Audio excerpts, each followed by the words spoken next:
Hi everyone, তোমরা সবাই কেমন আছো? আশা করি অনেক ভালো আছো। আমি তো আমাদের চম্পা নতুন একটা ব্লগ ভিডিও নিয়ে তোমাদের সাথে চলে এসেছি। তো ভিডিওটা স্কিপ না করে ফুল ভিডিওটা দেখতে থাকো। আশা করি তোমাদের ভিডিওটা অনেক ভালো লাগবে। আর ভিডিওটা যদি ভালো লেগে থাকে লাইক, কমেন্ট, শেয়ার অ্যান্ড চ্যানেলটাকে সাবস্ক্রাইব করে দেবে। আর প্লিজ সবাই একটা করে কমেন্ট করে দেবে যারা যারা আমার ভিডিওটা দেখছো। আমার অনেকটা ভালো লাগবে। আর কে কোথায় থেকে ভিডিওটা দেখছো অবশ্যই কমেন্ট করে জানাবে। তো আমার অনেকটাই ভালো লাগবে তোমাদের কমেন্টটা দেখে। তো স্কিপ করবে না বন্ধুরা, স্কিপ করলে কিছুই বুঝতে পারবে না। আমি তোমাদের গতকাল ভিডিওতে বলেছিলাম যে আমাদের বাড়িতে কীর্তন ঢুকানো হবে। তো আজকে তোমাদেরকে ওটাই দেখাবো। সকালবেলা ঘুম থেকে উঠে আমরা কয়টার সময় উঠি কী করি সম্পূর্ণটা দেখানো হবো। তো দেখতে থাকো, আশা করি অনেকটা ভালো লাগবে।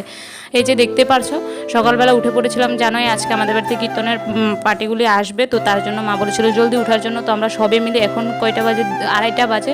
তো আমরা সবাই ঘরের সবাই উঠে পড়েছে, খালি ভাই উঠে নেই, ভাই ওখানেও শুয়ে রয়েছে। আমি, মা, বাবা সবাই উঠে গিয়েছি। আর তো দেখতে পাচ্ছ উঠে প্রথমে ঠাকুরঘরে আমি স্নানটা করে নিয়েছি। স্নানটা করে ঠাকুরঘরে চলে গিয়েছি, কারণ ঠাকুরঘরে অন্য সব কিছু মা অনেক কিছু কাজ করে রেখেছে। যেমন কি এই যে দেখতে পাচ্ছ কালকে কাপড়গুলো আনা হয়েছে, তো এগুলো ভালো মতন বিছিয়ে রেখেছে। তো এখানে মা প্রদীপগুলো রেডি করে রেখে দিয়েছে, কারণ অনেকটা আমরা ভেবেছিলাম অনেকটা জলদি এসে যাবে তারা, কারণ অন্ধকার থাকতে থাকতে এসে যাবে ভেবেছিলাম। তো অনেকটা লেট করে এসেছে তারা। তো তারপরে তোমাদেরকে দেখাচ্ছিলাম বাইরের দৃশ্যটা, মানে কি বলবো, এত অন্ধকার হয়ে রয়েছে। এখন 2:30 3টা বাজছে, মানে আমরা ঘুম থেকে উঠেছি 2:30টার সময়। এখন আমরা স্নান করে তো এসে পড়েছি, এখন 3টা বাজবে। তো ওটাই বলছি 3টে বাজবে এমনটা হয়েছে। তো তারপরে মা বলেছে কি, আমি বলেছি মা ঠাকুর দিব নাকি, মা বলেছে ঠাকুর দিতে হবে না, সব কিছু ঠাকুরের স্নান করিয়ে এসে যাওয়ার জন্য। তো মা বলেছে ফল টল যত কিছু আছে সব কিছু তুই রেডি করে নে, কাটার জন্য বলেছে। তো আমি এখানে দেখতে পাচ্ছি সম্পূর্ণটা খই চিড়ামুড়ি সব কিছু এখানে রেডি করে দিয়েছি, ফলটিও সব কেটে দেখিয়েছি। তো আমাদের বাসনটা এত বড়টা ছিল না বলে, তো এখানে ছোট একটা বাসনের ভিতরে দেখতে পাচ্ছ খই চিড়ামুড়িগুলো দিয়েছি। আর যখন মাখা হবে সবাইকে প্রসাদ দেওয়া হবে, তখন বড় একটা গাবলা করে মাখা হবে। তো ওটা তো দেখতে পাচ্ছ এখানে মা এসে পড়েছিল সার করে, মা এসে নারকেলটা আমাকে কুড়িয়ে দেবে এখন। তো নারকেলগুলো ফাটাচ্ছে, তো তোমাদের সাথে ওটা শেয়ার করছি। আর দেখবে একটা নারকেলে কি উঠেছে দেখতে পারছো, এগুলোটাকে কি বলে আমি বলতেই পারি না বন্ধুরা, তোমরা যদি জেনে থাকো অবশ্যই আমাকে কমেন্ট করে জানাবে। তো এটা নারকেলের ভিতরে যে আঁশ বলে না কি বলে বলতে পারছি না, ওটাকে কি বলে। তো ওটাই হয়েছে, তো তোমাদের সাথে ওটা শেয়ার করেছিলাম। তো মা এখন সবগুলো নারকেল কুড়িয়ে দেবে। তো আমি এখানে ভোগ যেটাতে দেখতে পাচ্ছি চিড়ামুড়ি খই, এখানে মিষ্টি এনেছিল বাবা, মিষ্টি দই টই সব আমি দিয়ে দিয়েছি একবারে। এই যে এই গাবলাটাতে সব কিছু মাখানো হবে, এটা নতুন গাবলাটা। তো ওইখানে করে সব কিছু যখন প্রসাদ মাখানো হবে, তো আরও খই চিড়ামুড়ি আছে, তো যাদের সবাইকে যখন প্রসাদ দেওয়া হবে সব কিছু এখানে করবে।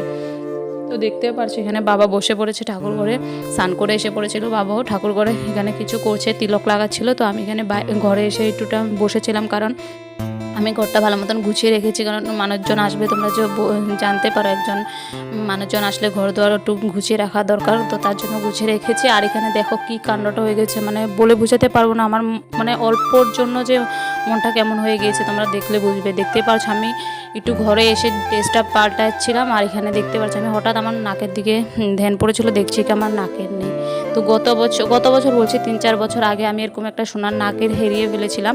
তো এবছর আমি দেখতে পাচ্ছি আমি মানে মাত্র ড্রেসটা পাল্টে মুখটা দেখছি, আনার মধ্যে দেখি আমার নাকের নেই। তো তারপরে কি হলো, নাকের ভিতরে যে ইয়েটা আছে ওইটা পেয়েছিলাম, নাকের ভিতরে রয়েছে, উপরের নাকেরটা পাইনি। তো তারপরে দেখতে দেখতে দেখি কি নিচের দিকে দেখেছি পাকাতে পড়ে রয়েছিল। তো দেখে আমারটা মনটা খুশি হয়েছে যে পেয়েছি বলে, না হলে তো আমার কি অবস্থা হতো আমি মানে তোমাদেরকে বলে বোঝাতে পারবো না। মা আমাকে কি করতো, আমি গত 2-3 বছর আগে একটা নাকের হারিয়েছিলাম, তো তার জন্য ভয় পেয়েছিলাম। তো নাকেরটা পেয়ে অবশ্য মানে কি বলবো অনেকটা খুশি লেগেছিলো যে পেয়েছি বলে। তো তারপরে এখানে দেখতে পাচ্ছি আমি এখানে রেডি হয়ে গিয়েছি। তো ঠাকুর ঘরে গিয়ে দেখছিলাম মা এখানে ফুল তুলছিল বলে তুলে এনেছিল মা। তো ওইখানে ঠাকুর পুজোটা দিচ্ছে মা এখন। ওইখানে আমি ভোগটা রেডি করেছিল, ও গরু ঘি তারপরে তুলসী পাতা সব কিছু দিয়ে দিয়েছি এখানে। তো ওটাই তোমাদের সাথে দেখাচ্ছিলাম। আর আসবো বলে রাস্তার দিকে দেখছি টাইমও যাচ্ছিল না, আর ওরও আসছিল না, নাকের নাই বলে নাকটা কেমন লাগছিল দেখতেই পারছো। তো তারপর এখানে দেখতে পাচ্ছ সব কিছু রেডি করে রেখেছিল মা। এখানে এসে মাও চন্দন ফুল দিচ্ছিল ঠাকুর ঘরে বসে বসে। আর ঠাকুরকে কেমন লাগছে অবশ্যই কমেন্ট করে জানাবো, আমার তো বহুত ভালো লাগছিল। এখন পুরো অন্ধকার, কি বলবো তোমাদেরকে, দেখতে পাচ্ছ। তো বাবাও রেডি করে সব কিছু করে বাবাও চলে গিয়েছিল পরিক্রমা করার জন্য। তো বাবাই নিয়ে আসবে তাদেরকে, তারাও পরিক্রমা করে। আমাদের এখানে নামঘর আছে, ওইখানে সবাই কীর্তন করে, এখানে পরিক্রমাটা করে পুরো মন্দিরটাতে। তো ওইখানে বাবাও যায়, তো তারাও ওইখানে আসে। তো এখানে সব কিছু বাবাও করে পরিক্রমা, তো তারপরে আমাদের বাড়িতে চলে আসবে। তো দেখতে পাচ্ছ পুরো অন্ধকার, এখানে আমি আর মা মিলে পরিক্রমা করব। তো তার জন্য বৃন্দাজিকে তুলসী ঠাকুরকে এখানে এনেছে, আর প্রদীপ একটা জ্বালিয়েছি। তো এখন আমরা পরিক্রমা করব, তো মা আর আমি মিলে। তো আস্তে আস্তে তারা পুরো সকাল হয়ে যাবে। তো তোমাদের সাথে আজকে পুরো ভিডিওটা শেয়ার করতে পারিনি বন্ধুরা, কারণ অনেকটাই বড় হয়ে যাচ্ছে। তো তার জন্য তো আমি কালকে একটা ভিডিও ছাড়বো, ওটাতে সম্পূর্ণটা দেখাবো যে তারা আমাদের বাড়িতে এসেছে কীর্তন করছে, অনেকটাই ভালো লেগেছিলো। অবশ্যই দেখবে ভিডিওটা, অনেকটাই ভালো লাগবে। তো আজকের জন্য ভিডিওটা এই পর্যন্তই রইল।